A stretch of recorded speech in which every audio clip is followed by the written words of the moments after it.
ये बताइए दर्द कितना है? ये दर्द है ये। ओह वेरी गुड, बहुत कड़कपन है आपको तो।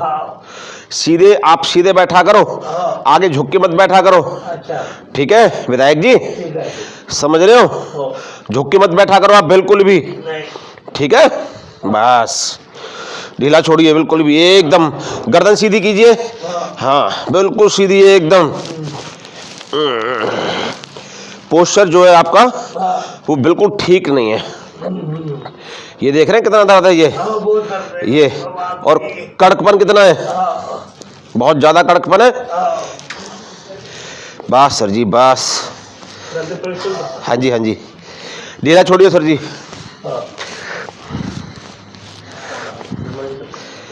ढीला छोड़िए सर जी, ढीला। बस